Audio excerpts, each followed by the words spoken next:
नमस्कार, good morning. आप news 18 देख रहे हैं। आपके साथ मैं हूं कंचन डोगरा नेगी। मेरी सहयोगी अंशिका के साथ आपने तूफानी अंदाज में 25 खबरें देखी।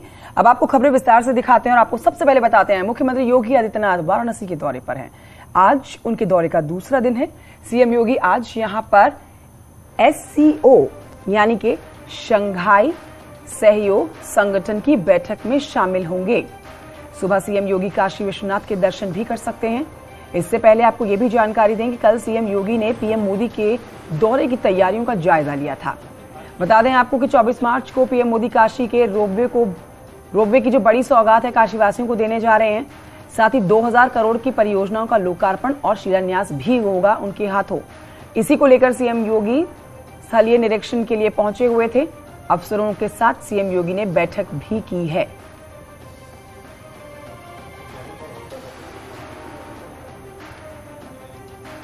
वाराणसी दौरे का दूसरा दिन मुख्यमंत्री योगी आदित्यनाथ का, और एक बार फिर से आपको बताएं कि आज भी समीक्षा बैठक की जा सकती है। पीएम मोदी 24 तारीख को पहुंच रहे हैं।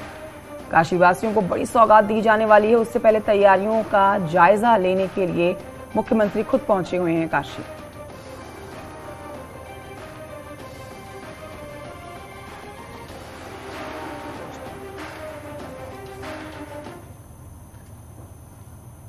तो वहीं वाराणसी में पीएम मोदी पुलिस कर्मियों को बड़ी सौगात देंगे। इसको लेकर मुख्यमंत्री योगी ने देर रात निरीक्षण किया है। ये भी बता दें कि रोहनिया थाने में 32 पुलिस कर्मियों के लिए 4 मंजिला इमारत बनाई गई है। इसकी लागत 1 करोड़ 15 लाख रुपए है। ये सौगात उन पुलिस कर्मियों के लिए बड़ी सौगात है जो दिन रात अपनी ड्यूटी निभाते हैं। तो प्रधानमंत्री की तरफ से पुलिस कर्मियों के लिए एक बड़ी सौगात होगी ये चीज। और इसी के साथ जब प्रधानमंत्री नरेंद्र मोदी आएंगे वाराणसी, तो ऐसे में इस सौगात का जो ऐलान है तब किया जाएगा।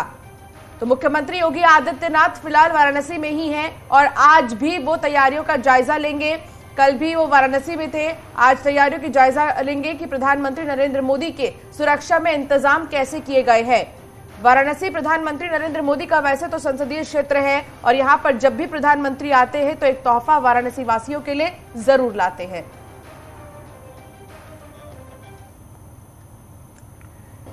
तो वाराणसी में कार्यक्रम खत्म होने के बाद सीएम योगी लखनऊ लौट जाएंगे और आज लखनऊ में सीएम योगी के कई कार्यक्रम हैं। लखनऊ के कॉलवेन तालुकेदार्स कॉलेज में सीएम योगी की मौजूदगी में बड़ा कार्यक्रम होने जा रहा है,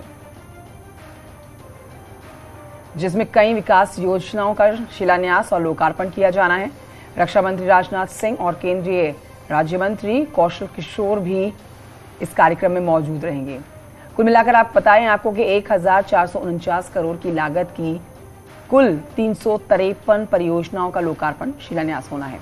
इसके अलावा 5:30 बजे शाम का भी कार्यक्रम मुख्यमंत्री का, जहां योगी लखनऊ में डिवाइन हार्ट हॉस्पिटल का उद्घाटन करेंगे।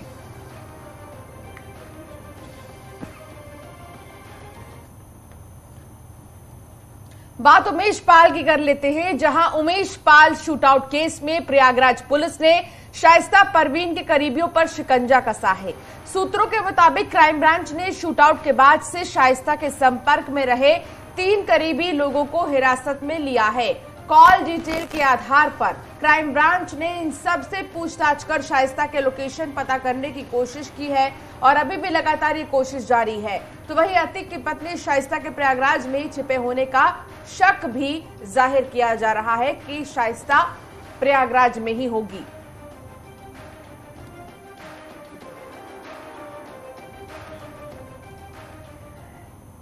तो उमेश पाल शूटआउट केस में शूटर्स के खिलाफ प्रयागराज विकास प्राधिकरण जल्द बुलडोजर की कार्रवाई करने जा रहा है।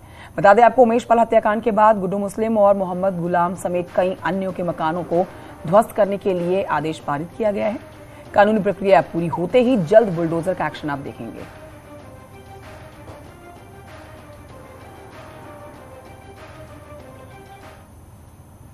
पीएम मोदी ने संभल हादसे पर दुख जताया है। उन्होंने मृतक के परिवारों को पीएम रिलीफ फंड से 2-2 लाख रुपए की आर्थिक मदद देने का ऐलान किया है। तो वहीं घायलों को 50,000 रुपए के मुआवजे का ऐलान किया गया है। ये भी बता दें कि यहां कोल्ड स्टोरेज हादसे में अब तक 14 लोगों की मौत हो गई है कोल्ड स्टोर हादसे में नामजद कोल्ड स्टोर मालिकों की गिरफ्तारी को पुलिस की ताबड़तोड़ छापेमारी की जा रही है। पुलिस ने उसके कई करीबियों को हिरासत में भी लिया है। पुलिस को उसकी जल्द गिरफ्तारी की उम्मीद है।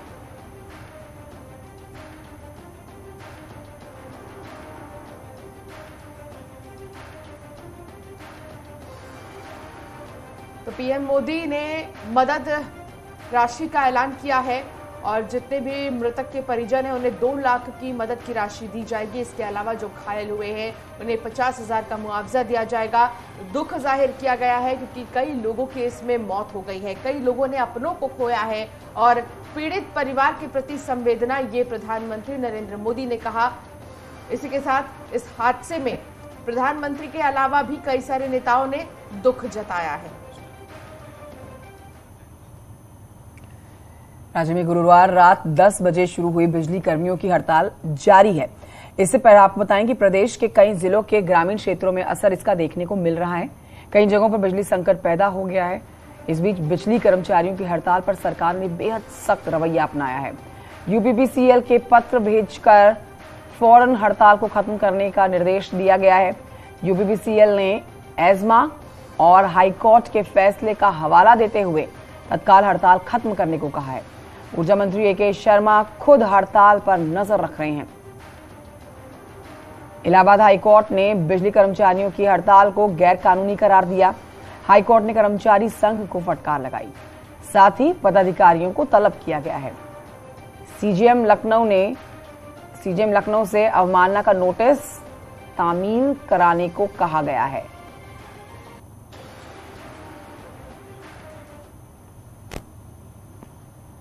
और यूपी में बिजली कर्मियों की हड़ताल से जिलों में बत्ती गुल रही, जिसके बाद लोगों का गुस्सा फूट पड़ा है और सड़कों पर आ गए हैं। आप देख रहे हैं 3 तस्वीरें जहां बिजली कटौती के बाद लोग सड़क पर विरोध प्रदर्शन कर रहे हैं। प्रतापगढ़, सिद्धार्थनगर और फतेहपुर में लोग बिजली विभाग के खिलाफ विरोध कर रहे हैं। प्रतापगढ़ के 62 उपकेंद्रों पर बिजली गुल रही, तो वहीं सिद्धार्थनगर में लोगों ने NH-28 को जाम कर दिया। साथ ही फतेहपुर में बिजली कटौती से लोग परेशान दिखाई दिए हैं। अलग जिलों में कई उपकेंद्रों में बिजली व्यवस्था ठप रही, जिससे लोगों को काफी परेशानी का सामना करना पड़ा। यूपी में बिजली कर्मी कल रात से 10 बजे से 72 घंटे की सांकेतिक हड़ताल पर है और इसको लेकर कई बयान भी अब सामने आने लगे हैं नेताओं के, जिसमें कि ए.के. शर्मा ने इस पर नाराजगी जाहिर की है। 3 तस्वीरों में आप देख सकते हैं ये बिजली कर्मी है जिन्हें गुस्सा आ रहा है। आम जनता भी गुस्से में है क्योंकि बिजली कटौती हो रही है। यूपी के कई जिलों में बत्ती गुल रही।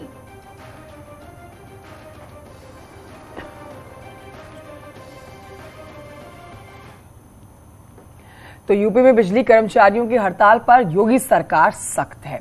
ऊर्जा मंत्री ए.के. शर्मा ने साफ कर दिया है कि अगर लाइन काटने वाले पकड़े गए तो उन पर कार्रवाई जरूर होगी। सरकार बातचीत के लिए तैयार है। कई संगठन सरकार के साथ हैं। यूपी में बिजली कर्मी कल रात से ही 10 बजे से 72 घंटे की सांकेतिक हड़ताल पर चले गए हैं।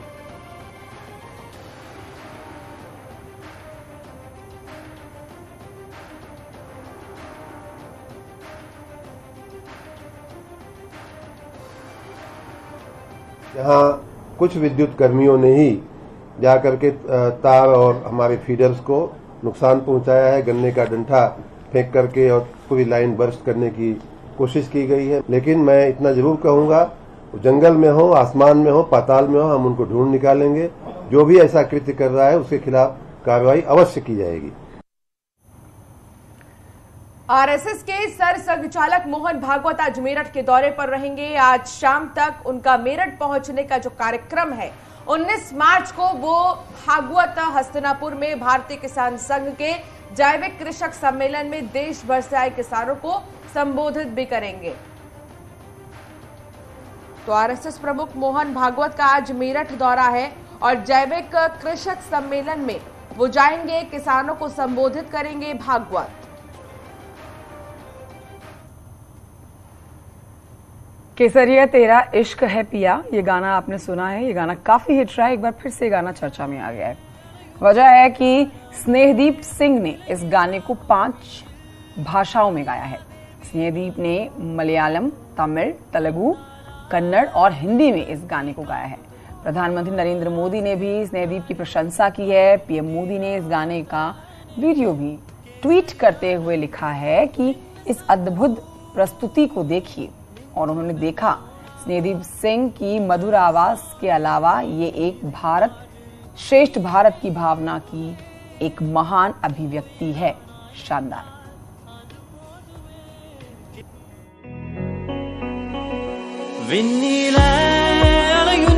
താരമേ നിലയില്ല ഭൂമിയിൽ അറിയാതെ വീണതോ అందాల నీ కంటి కాటుకతో రాసే ఉంటాడే నా నుదుటి రాతలనే కేసరియా రంగు నిన్న సంగవు నింతు నెನೆ ఓడావా ఊగల సోనే ఎన్ మీది వారు నీయే வேண்டுமே உயிரானா என்றால் அது போதுமே கேசரியா तेरा इश्क है पिया रंग जाऊं जो मैं हाथ लगाऊं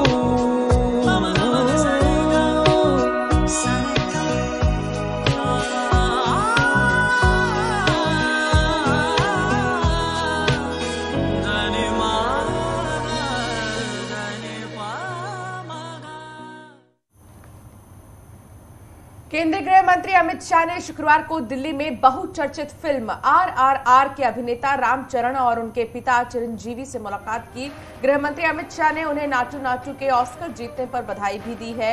इससे पहले गृह मंत्री अमित शाह ने ट्वीट कर कहा था कि भारतीय सिनेमा के लिए एक ऐतिहासिक दिन, क्योंकि नाटू नाटू गीत ने ऑस्कर पुरस्कार जीतकर इतिहास रच दिया है।